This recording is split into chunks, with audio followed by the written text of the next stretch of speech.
I want to introduce you to someone who's very special to the Trade ATS community. His name is Sid Jacobson.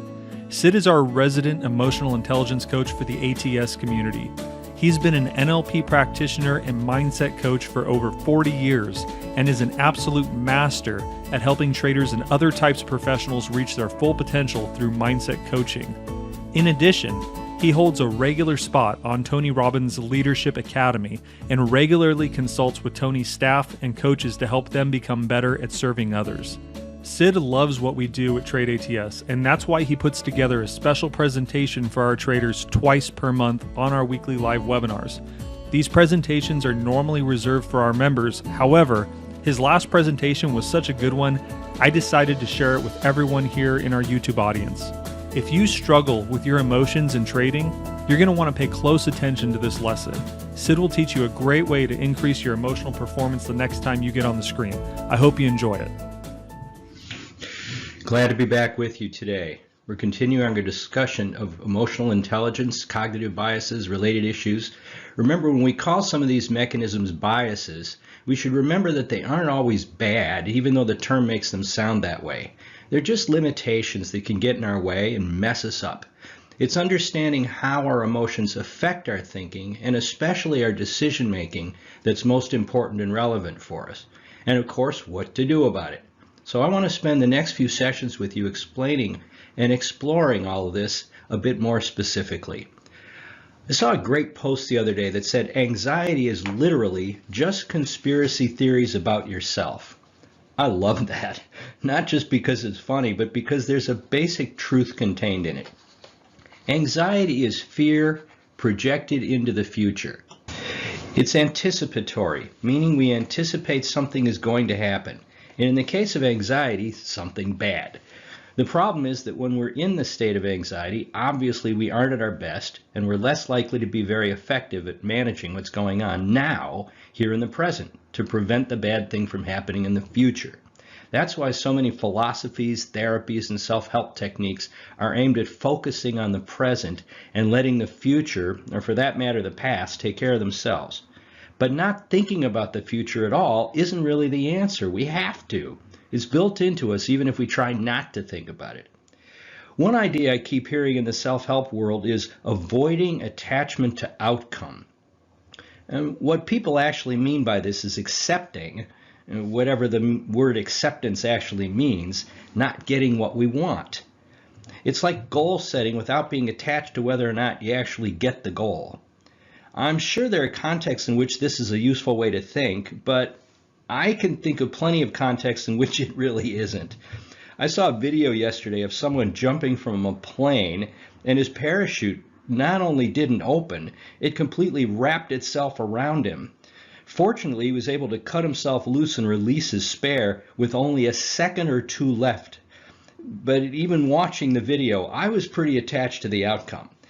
So it's the attachment part that can be a problem more than the outcome itself. This guy was able to let go, literally, of the expectation that the first chute would open and shift his focus to the second one. And I hope none of us ever has to do that ourselves. But pretending that we can be completely detached from anything that ever happens is kind of ridiculous. However, there is some sense to all this. So what we're talking about here is expectations. And it's worthwhile to examine our expectations in every area of our lives, and trading is certainly no different. I don't just mean what they are and what we expect, but literally, how do we do it? How do we expect something? What does it mean? There's a process here. What do we do in our minds? Is what we're doing useful for us? So there's several different ways people actually build expectations. In general, it means making some kind of a movie in our mind and running it forward to the point that something happens. And it doesn't matter if that something is bad or something good. We usually do it the same way. It's just building an expectation, which means building a movie, building some kind of an image or something that's going to happen. There's a strange scene in one of the 4 million Marvel superhero movies with Doctor Strange. Dr. Strange is played by Benedict Cumberbatch. And it doesn't matter if you've seen this or not, but basically he's a character who can actually view future scenarios in his mind, and he can see the actual outcomes. In this particular scene, the other characters want to know their chances of coming out okay in whatever their current dire struggle is. I think it's saving the universe in this case. He sits and goes through his magic, and there's, of course, lots of strange lights and special effects. And at the end, he tells them he's gone through every possible scenario of every possible outcome, which in this case was millions of them. And he's seen only one where they can succeed, which was kind of, it adds to their dire straits. But wouldn't it be great if we could do that? Unfortunately, we can't, especially with something like the markets. There will always be variables we can't know. So it's not possible to play out every possible scenario. The best we can do is have a good system for gathering the data we can actually know and applying the rules we've developed. If the data is fairly reliable and the rules are fairly sound, over time we'll make good decisions more often than not, and we'll come out ahead. The real issue is when we don't get what we expect, how do we handle it? What do we make out of it? What conclusions do we draw? And are they useful? In other words, how do we handle disappointment?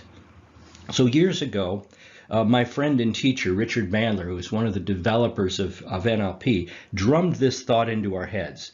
He would say, disappointment requires adequate planning. Now, it's kind of a strange way to talk about it, but if you think about it, it makes perfect sense. We can't be disappointed if we had no expectations. The only way is to play the movie and settle on the outcome in advance. Then if we don't get it, we get to be disappointed. And the problem, of course, is we can't go through life without any planning. So the only solution is to include in the planning what to do in the event of an unexpected outcome. Some people, and I don't recommend this, always expect the worst to happen. That way, if it doesn't, they feel relief. Unfortunately, that means they have to be thinking of negative, horrible disasters in their lives all the time, and that's no way to live. And I'm not talking about downside planning, which is simply taking into account what might go wrong and preparing for it. That's different. You don't have to catastrophize. You don't have to imagine the worst all the time. To do that, you just have to prepare adequately. Some people, unfortunately, can't seem to tell the difference. For some people, planning means imagining the disaster. So I was doing a coaching session with someone the other day, having this very discussion. He put about $500 into a trade and gave himself a reasonable time to get out. He knew he had to do some other things later in the day, so he had some appointments, so he wouldn't be able to monitor the position past a certain time. And he didn't have a target for how much he would make, only a target for how much time he could spend watching. And as long as things were going up, he was happy. When the time came and he didn't have any time left and he had to sell, he sold at 1,000. So he felt pretty good about that. Later, after he finished his other work, though, he checked back and found out it kept going all the way up to 2,500. So in one sense, he made $500 in a few hours. But in another sense, he lost $1,500 by getting out too soon. We talked about this because it was a somewhat unusual situation, but he wasn't disappointed in his decision to buy, since his prediction that it would go up worked out. He had a choice, though. Should he be happy that he made $500 or upset that he lost, so to speak, $1,500? And he's a smart guy, and he was able to do a smart thing. What he did was he focused on the fact that his prediction, his system, worked perfectly. And he was able to feel validated because he knew he had just stuck with his strategy, and if he kept doing that, more often than not, he'd come out ahead. That single trade was nothing compared to the knowledge that the system worked. Nothing to be disappointed about. The movie he constructed was about using and continuing to perfect the system over time. This is the movie he made afterwards. So expecting wins and losses, but steady progress over time. I suggest that it's like a tennis player who's in control of their decisions and emotions. If they make a bad shot, they have to set it aside and move on. As long as they stick to their strategy, depend on their skill, and keep cool, more often than not, their shots will be good. And in the long run, they'll win more than they'll lose. So here's our exercise for today. We're going to explore this expectation process, what it is that we go through. And as usual, this might take you some time, and you can come back to this as much as you need to, of course. So what I want you to do is begin by thinking about what goes through your mind when you're deciding on a move. What expectations do you have when you make the decision on a trade? Do you have a specific image in mind or a movie that you're making in your head? Is this something that you do out of habit? Do you always do it the same way, in other words? And do you imagine over a period of time what will actually happen? I mean, most people do this in some way or another. So I just want you to explore how you do it. What kind of time frame are you looking at? Is it a habit? Is it something you do the same way each time? When you've done that, think about one and what happened in that one if it worked out as you expected. So pick one that worked out well. And when it did the reality of what happened match the image you made ahead of time? And then what did you say to yourself when it did? And how did it feel? I mean, usually it feels pretty good when things work out as we expect. We feel validated in some way, or we feel safe. But whatever that feeling is, notice it for yourself. Everybody's a little bit different. Now, finally, what happens when it doesn't work out? Think of one where you had a clear expectation and it didn't happen. What was the image you had, and what happened at the end? How did the image change, or how did it not match? What did you say to yourself? How did it feel again? And most importantly, what conclusions did you make when it didn't work out? What did you say to yourself about what it means that you got the expectation wrong? And what did you do then? So once you made your conclusion or your decision, how did you use that? Did you make something positive out of it or something useful? Very important to pay attention to this. And honestly, this is a major part of how we experience our work, any work, really. If we're always expecting the worst, that's what we'll be thinking about. It's a pretty negative mindset. The same if we react with negativity when our expectations aren't met, right? So if we get really upset when things don't work out, what do we do with that? How long do we hold on to it?